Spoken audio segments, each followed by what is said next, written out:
শ্ৰীযুত সৰ্বানন্দ সোণোৱাল মহোদয় তেখেতক আমি উষ্ম হাত চাপৰিৰে আমাৰ আজিৰ এই অনুষ্ঠানটিলৈ আদৰণি জনাইছোঁ।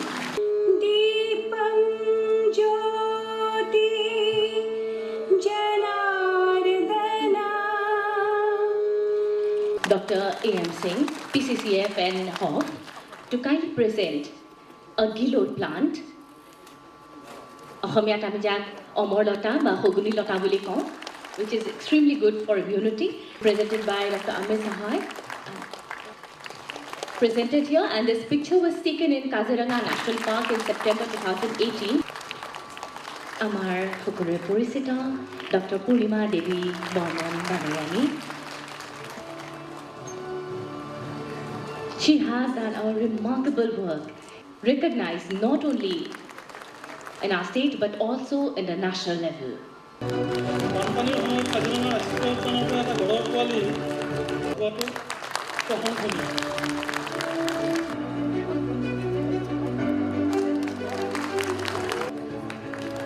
সাতদিন ধৰি নিৰীক্ষণ কৰি জীৱ-জন্তু চোৰাং চিকাৰীৰ আক্ৰমণৰ পৰা ৰক্ষা কৰে। ইয়াৰ পিছত আছে কৃষ্ণ মুৰ্মু, কৰণ মুৰ্মু, জগত বাহাদুৰ ছেত্ৰী। তেখেতসকলৰো গাঁৱৰ মানুহ হৈও এটা EDCৰ সদস্য হৈ জংঘলত পোৱা এটা হাতীৰ দাঁত পাই বন বিভাগক আনি গতাই দিয়ে। তেখেতৰ যিটো বন্যপ্ৰাণীৰ তেখেত আমাৰ আৰ্মগাৰ্ড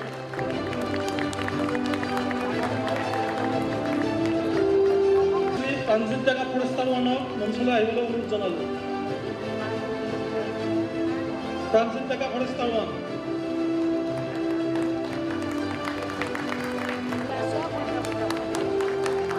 কোচিং হোৱা নাই, তাৰ কাৰণে ভৱেশ নাথ, প্ৰণৱ বৰ্মন। 2019-20 চনত Ankur Pathak, Rahij Ali, Chandra Das, Muzaffar Hussain, APS BSP headquarter Biswanath Chariali, Raju Duara OC Behali police station, Biswajit Medhi OC Jinjinia পিয়াছ। তেওঁলোক নামেৰিৰ পৰা অমৃত দলে, দীপ কলিতা, শুক্লা দাস, চেনিৰাম দাস, অমৃত দলে, দীপ কলিতা।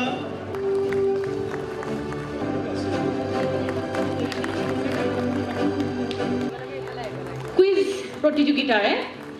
অসম জাতীয় বিদ্যালয় নুনমাটি তিনিগৰাকীকে সোনকালে দৌৰি তাৰপাছতে আমি ঘোষণা কৰিম drawing competition group B.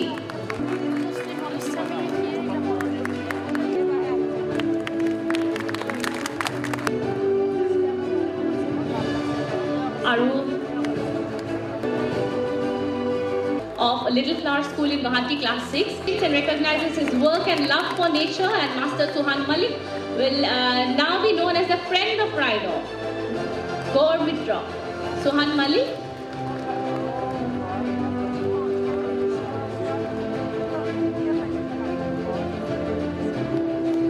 Parimal Chandra Bhadsajri.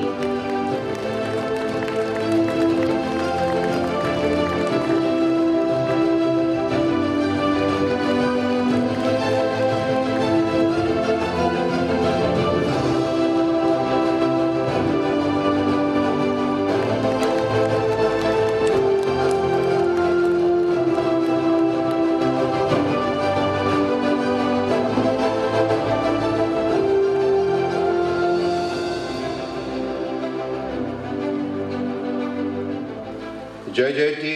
আজি অনুষ্ঠানত উপস্থিত থকা আপোনালোক সকলোৰে প্ৰতি মই মোৰ আন্তৰিক শুভেচ্ছা জ্ঞাপন কৰিছোঁ। আৰু বন্যপ্ৰাণী সপ্তাহৰ উপলক্ষে মই আপোনালোকক আন্তৰিক অভিনন্দন জ্ঞাপন কৰিছোঁ। আমি অসমৰ বাসিন্দা হিচাপে আমাৰ যিখন ৰাজ্য, এইখন ৰাজ্য মই ভাবোঁ পৃথিৱীৰ আটাইতকৈ ধুনীয়া ৰাজ্য। ঈশ্বৰে আমাক এনে এখন ৰাজ্য উপহাৰ দিছে য'ত দুটা উপত্যকা আছে, দুখন বৃহৎ নদীৰ নামত বৰাক আৰু ব্ৰহ্মপুত্ৰ। আৰু 3খন সুন্দৰ পাহাৰীয়া জিলা আছে এনেধৰণে প্ৰাকৃতিক সৌন্দৰ্যৰে ভৰপূৰ এইখন অসম ৰাজ্য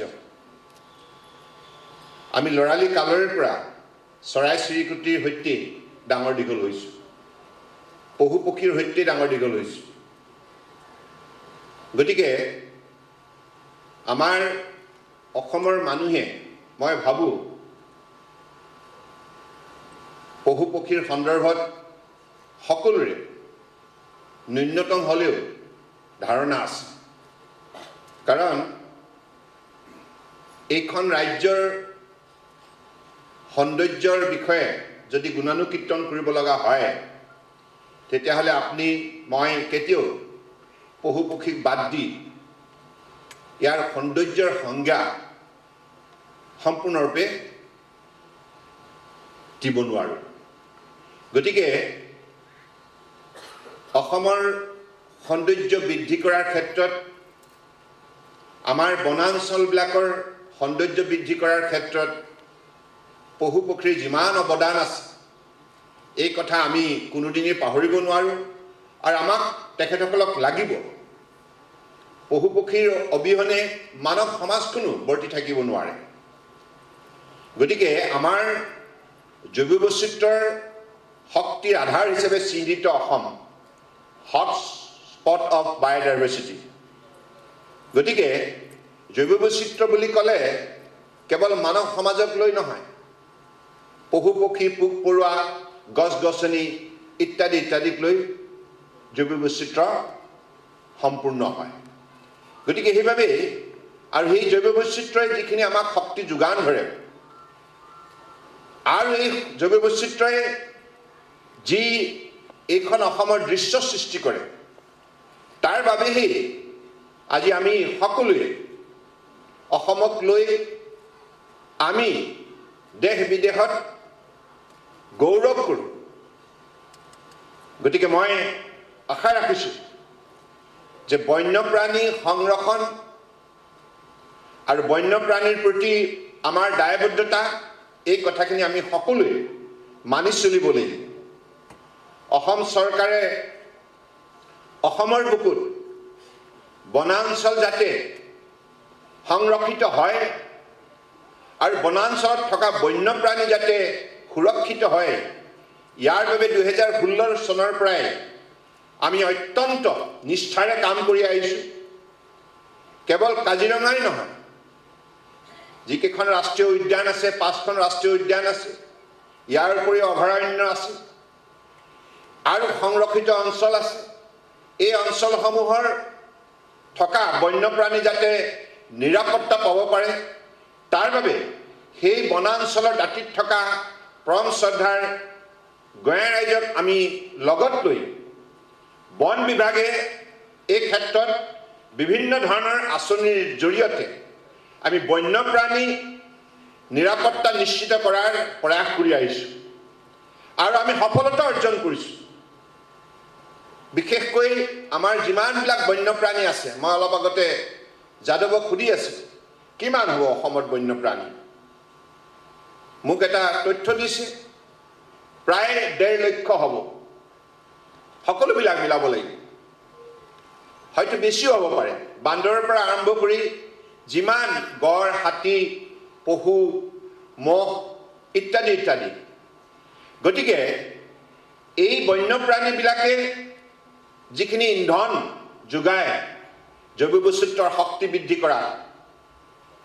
এই কথাবিলাক আমি উপলব্ধি কৰিব লাগিব আৰু আমি যদি আজি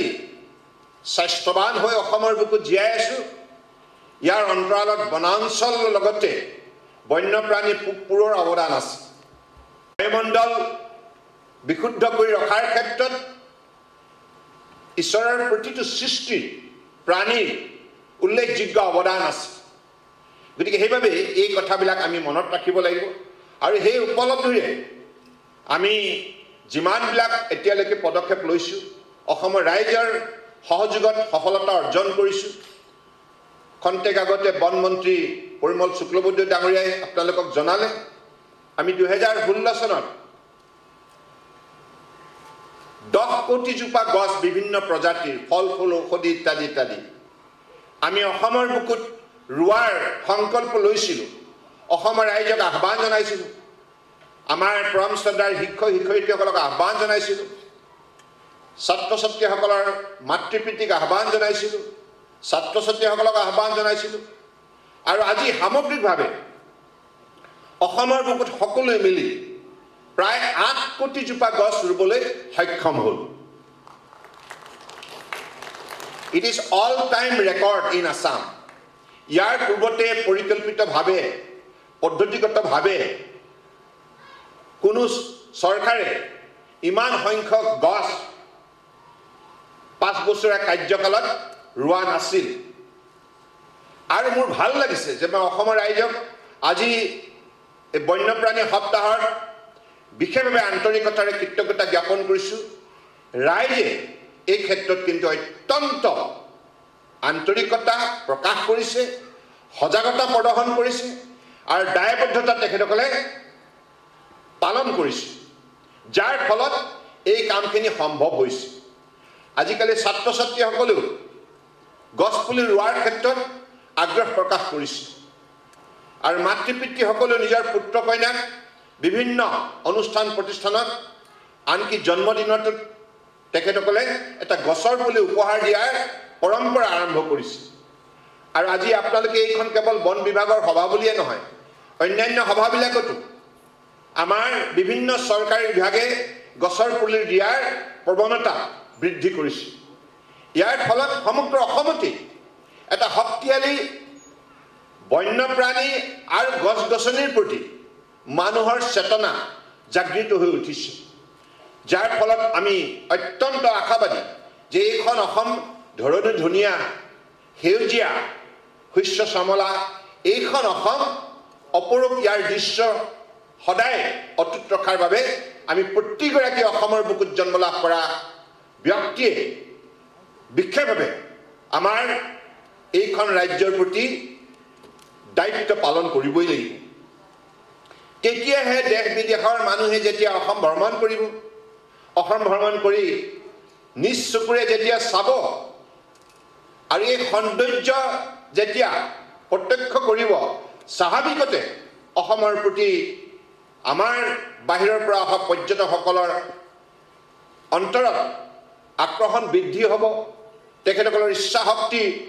অসমৰ প্ৰতি বৃদ্ধি হ'ব আৰু অসমৰ গুণানুকীৰ্তন তেখেতসকলে নিজ নিজ দেশলৈ গৈ পেলাই কৰিব গতিকে তেনেধৰণে আমি অসমৰ বুকুত বনাঞ্চল আৰু বন্যপ্ৰাণী জীয়াই ৰাখিব লাগিব মোৰ ভাল লাগিছে যে কাজিৰঙাত পূৰ্বতে প্ৰায় প্ৰতি মাহে চোৰাং চিকাৰীয়ে যেনেধৰণে নিঃশংসভাৱে গড় হত্যা কৰিছিল পূৰ্বৰ চৰকাৰে গড় এশিঙীয়া গড়ৰ পৰা আৰম্ভ কৰি অন্যান্য বন্যপ্ৰাণী নিৰাপত্তা দিয়াৰ ক্ষেত্ৰত আন্তৰিকতা প্ৰকাশ নকৰিলে দায়বদ্ধতাৰে দায়িত্ব সহকাৰে কাম নকৰাৰ ফলত বহু নিৰীহ প্ৰাণী চোৰাং চিকাৰীৰ হাতত মৃত্যু হ'ল কিন্তু এইখন চৰকাৰে অসমৰ ৰাইজক যেনেধৰণে আমি প্ৰতিশ্ৰুতি দিছিলোঁ সেই প্ৰতিশ্ৰুতি পালন কৰাৰ উদ্দেশ্যে আমি যি অভিযান আৰম্ভ কৰিলোঁ সেই অভিযান আৰম্ভ কৰাৰ ফলত আজি কাজিৰঙাৰ চোৰাং চিকাৰীয়ে স্বেচ্ছাৰে আজি তেখেতসকলে পূৰ্বতে যেনেধৰণে এটা মুকলি পথাৰ হিচাপে ইয়াক গণ্য কৰি স্বেচ্ছাৰে যেতিয়াই ইচ্ছা তেতিয়াই গড় হত্যা কৰিছিল কিন্তু এতিয়া এইখন চৰকাৰৰ দিনত সেই চোৰাং চিকাৰী তাত প্ৰৱেশ পথ সম্পূৰ্ণৰূপে বন্ধ হ'ল আৰু এইখন চৰকাৰে 10খন ফাষ্ট ট্ৰেক কোৰ্ট প্ৰতিষ্ঠা কৰি মহামান্য গুৱাহাটী উচ্চ ন্যায়ালয়ৰ সহযোগত আজি যিবিলাক চোৰাং চিকাৰীক কায়ত্ব কৰা হৈছে 240তকৈ অধিক আমাৰ কাৰ্যকালত চোৰাং চিকাৰীক কায়ত্ব কৰি দৃষ্টান্তমূলক শাস্তি দিয়া হৈছে ফলত এটি বাৰ্তা গৈছে যে এইখন চৰকাৰে কাকোৱে ৰেহাই নিদিয়ে যিবিলাকে গড়ৰ খৰ্গক লৈ ব্যৱসায় বাণিজ্য চলাব বিচাৰে সেই অসাধু চক্ৰক নিঃশেষ কৰাৰ দায়িত্ব এখন চৰকাৰে নিষ্ঠাৰে পালন কৰিছে। অসমৰ জনগণে বিচাৰে এশিঙীয়া গড় নিৰাপদ হৈ থাকক, লগতে অন্যান্য বন্যপ্ৰাণী নিৰাপদ হৈ থাকক। কাৰণ বন্যপ্ৰাণী যদি বনাঞ্চলত নিৰাপদ হৈ থাকে তেতিয়াহে পৰ্যটকৰ সোঁত বব। নহ'লে বনাঞ্চললৈ আহি যদি কোনো বন্যপ্ৰাণী পৰ্যটকে চাবলৈ নাপায় তে কি যুক্তিত অসমলৈ মানুহ আহিব? গতিকে আজিৰ তাৰিখত সেইসকল যিসকল ব্যক্তিয়ে এশিঙীয়া গড়ৰ খৰ্গক লৈ ব্যৱসায় বাণিজ্য কৰিছিল, অসমৰ স্বাভিমানক হত্যা কৰাৰ প্ৰয়াস কৰিছিল, সেইসকল অসাধু চক্ৰক আমাৰ কাৰ্যকালত সম্পূৰ্ণৰূপে উৎখাত কৰা হৈছে। এই সকলোবিলাক কাম সম্ভৱ হৈছে কাজিৰঙাৰ চৌদিশে বসবাস কৰা স্থানীয় ৰাইজৰ সহযোগত। আৰু ইয়াৰ উপৰিও আমি অসম চৰকাৰৰ তৰফৰ পৰা যি পদক্ষেপ গ্ৰহণ কৰিম যে 5খন জিলাৰ প্ৰশাসনক একত্ৰিত কৰি শোণিতপুৰ, বিশ্বনাথ, নগাঁও, কাৰ্বি আংলং, গোলাঘাট 5খন জিলাৰ DCSP লগতে DIG আৰু DFO, ৰেঞ্জাৰ আৰু কাজিৰঙাৰ ডাইৰেক্টৰ, নেশ্যনেল পাৰ্ক সকলোৱে মিলি বন বিভাগৰ তত্ত্বাৱধানত এই ক্ষেত্ৰত সঘনাই সভা সমিতি পাতি কেনেধৰণে এশিঙীয়া গড়ক নিৰাপত্তা দিব পাৰি ইয়াৰ অনুকৌশল প্ৰস্তুত কৰি আমি বিশিষ্টভাৱে এই বিষয়ত আত্মনিয়োগ কৰাৰ বাবে আজি এইখিনি সফলতা অৰ্জন কৰাটো সম্ভৱ হৈছে। গতিকে মই আশা ৰাখিছোঁ আমাৰ যিবিলাক বিষয়াই হওক, যিবিলাক ৰাজনীতিকে হওক দুৰ্নীতিক প্ৰশ্ৰয় দিয়াৰ প্ৰয়াস কৰে সেইবিলাকৰ বিৰুদ্ধে সকলো সময়তে দৃঢ়তাৰে পদক্ষেপ লোৱাৰ আমাৰ প্ৰতিজ্ঞা আছে, আমি সংকল্পবদ্ধ, প্ৰতিজ্ঞাবদ্ধ। গতিকে সেইবাবে আমাৰ চৰকাৰৰ দিনত আমি দুৰ্নীতিৰ বিৰুদ্ধে দৃঢ়তাৰে অভিযান চলাই আছোঁ আৰু এই অভিযান চলি থাকিব। এই ক্ষেত্ৰত কাৰোৰে সৈতে আপোচ কৰা নহ'ব, কাৰণ দুৰ্নীতিৰ বাবেহে গোটেই সমাজ ব্যৱস্থাটো অশৃংখল আৰু অপৰিষ্কাৰ হৈছে। গতিকে সেইবাবে 2016 চনৰ পৰা যি অভিযান অসমৰ ৰাইজৰ সহযোগত আমি চলাইছোঁ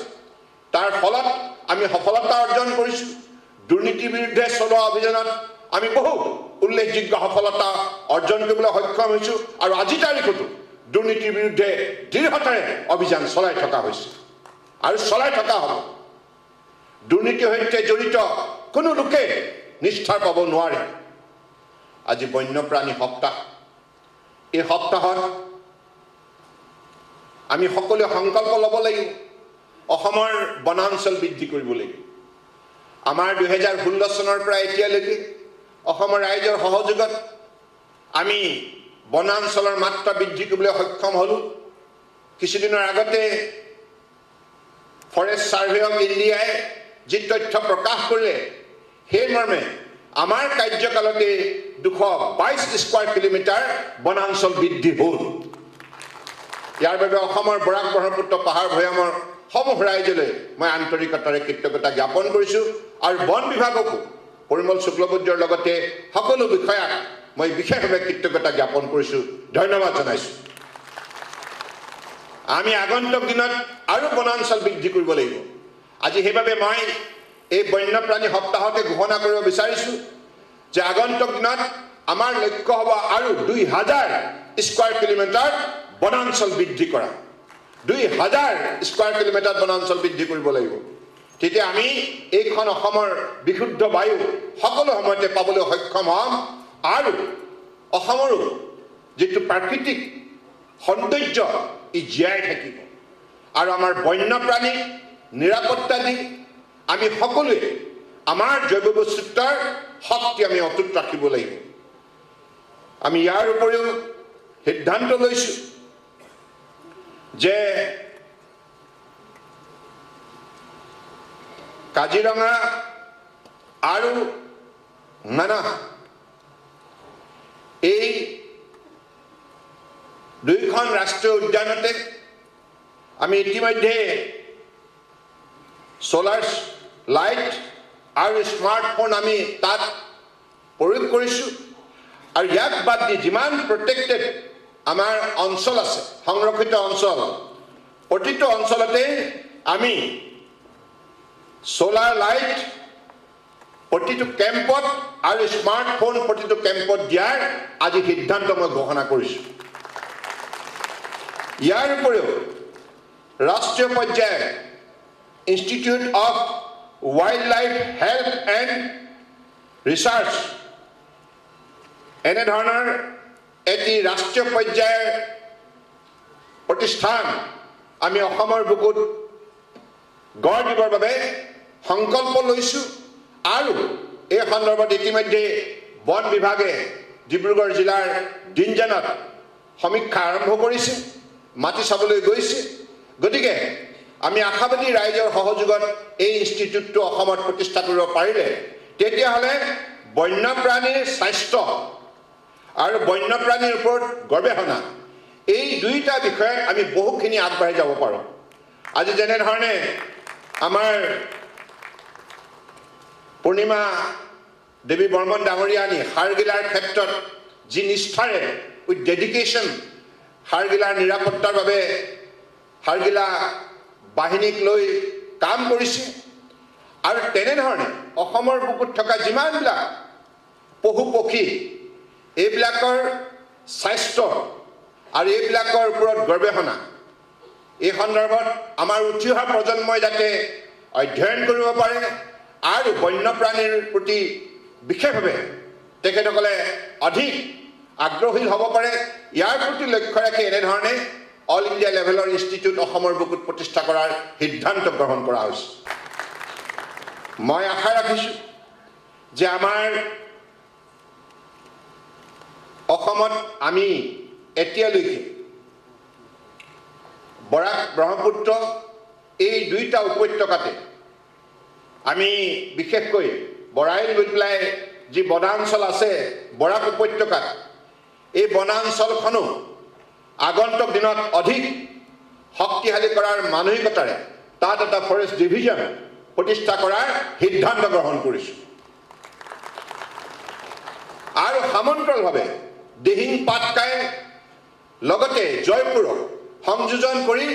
আমি নেশ্যনেল পাৰ্ক তাত প্ৰতিষ্ঠা কৰাৰ সিদ্ধান্ত গ্ৰহণ কৰিছোঁ আৰু ইয়াৰ উপৰিও ৰেইন ফৰেষ্ট জোনাই একেবাৰে অৰুণাচলৰ লগত সীমামূৰীয়া অঞ্চলত অৱস্থিত যি চিৰাং নদীৰ খহনীয়াৰ সৈতে মোকাবিলা কৰি আছে আৰু জোনাই চাব ডিভিজনক নিৰাপত্তা দি আছে সেই বনাঞ্চলখনকো আমি এখন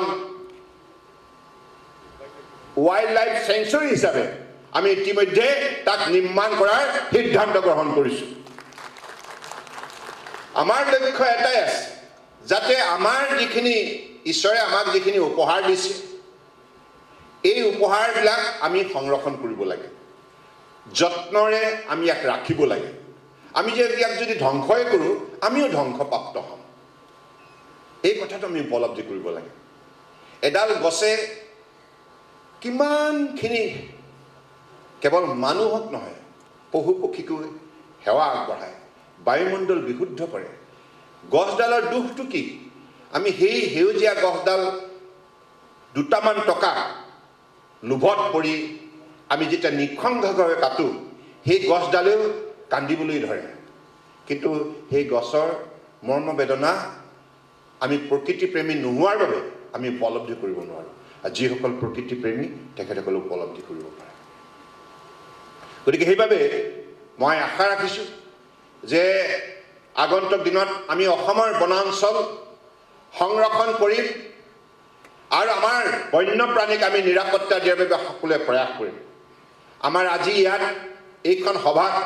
বহু কেইগৰাকী প্ৰকৃতিপ্ৰেমী আহি পেলাই আনকি কম বয়সীয়া ছাত্ৰ ছাত্ৰীসকলেও প্ৰকৃতি প্ৰেমী হিচাপে যিখিনি এই কম বয়সতে কাম কৰাৰ প্ৰয়াস কৰিছে মই তেখেতসকলকো ধন্যবাদ জনাইছোঁ আশীৰ্বাদ দিছোঁ যাতে তেখেতসকলে জীৱন সফল হয় আৰু লগতে যিসকল ইয়াত উপস্থিত থকা আমাৰ বন বিভাগৰ নিৰাপত্তাৰক্ষী বাহিনী যিসকলে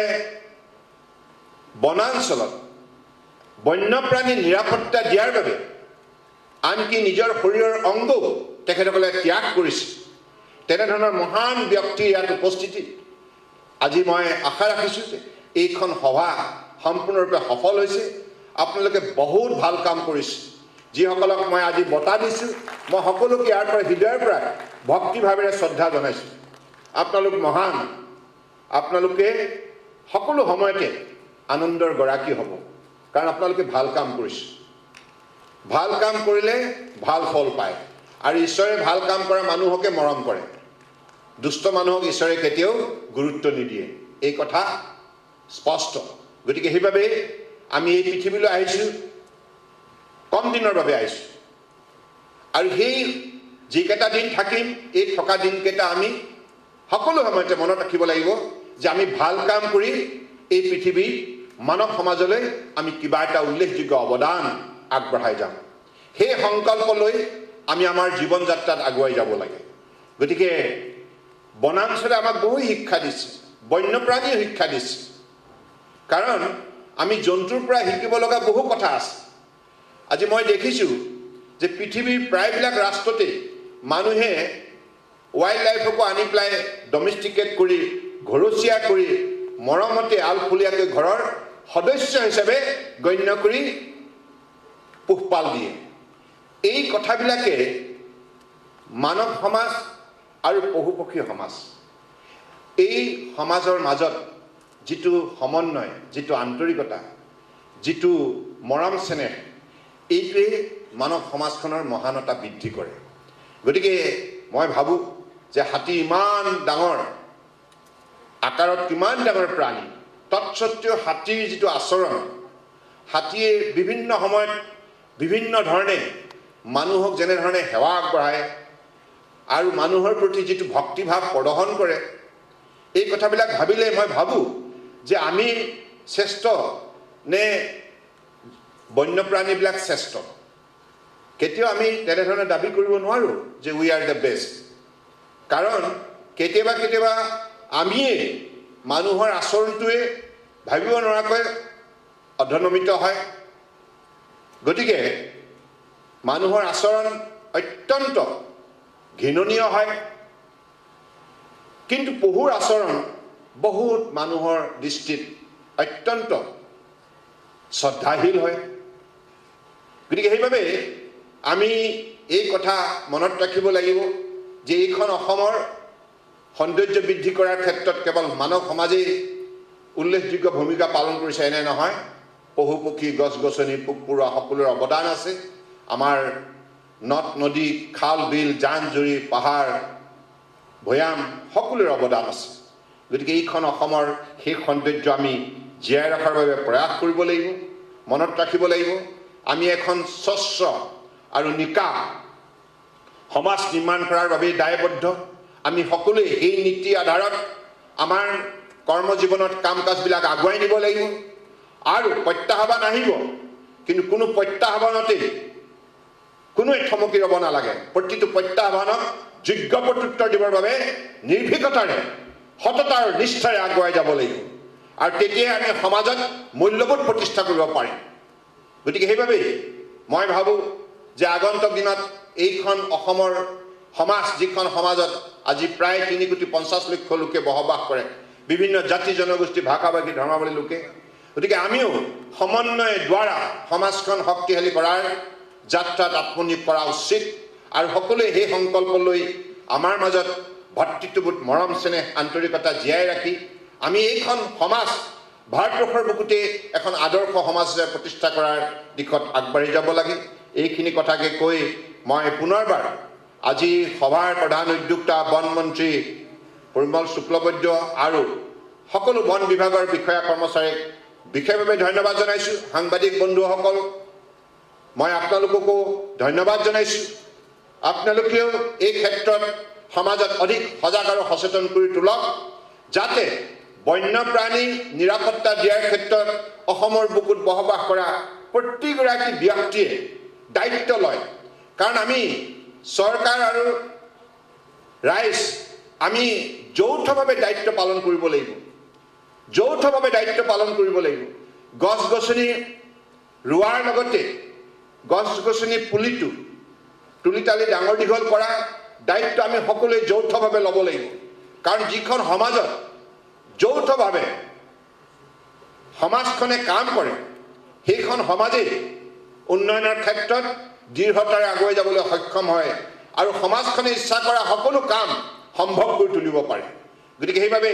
সাংবাদিক বন্ধুসকলক মই আহ্বান জনাইছোঁ যে আগন্তুক দিনত অসমৰ বুকুত যাতে বনাঞ্চল সংৰক্ষিত হৈ থাকে যাতে বন্যপ্ৰাণী সম্পূৰ্ণৰূপে সুৰক্ষিত হৈ থাকে ইয়াৰ বাবে উঠি অহা প্ৰজন্মৰ মাজত এটা শক্তিশালী সজাগতা সৃষ্টি কৰাৰ আমি সকলোৱে দায়িত্ব পালন কৰাৰ বাবে আমি সকলোৱে প্ৰয়াস কৰিব লাগিব আৰু সাংবাদিক বন্ধুসকলে তেখেতসকলৰ বাতৰিৰ যোগেদি এই কথাখিনি উঠি অহা প্ৰজন্মৰ মাজত শক্তিশালী চেতনা হিচাপে গঢ় দিব পাৰিব সেই বিশ্বাসেৰে মই সকলোকে পুনৰবাৰ শ্ৰদ্ধা আৰু কৃতজ্ঞতা জনাই বন্যপ্ৰাণী সপ্তাহ সফল হওক তাকেই কামনা কৰি মোৰ বক্তব্য সামৰিলোঁ ধন্যবাদ জয় আই অসম জয় হিন্দ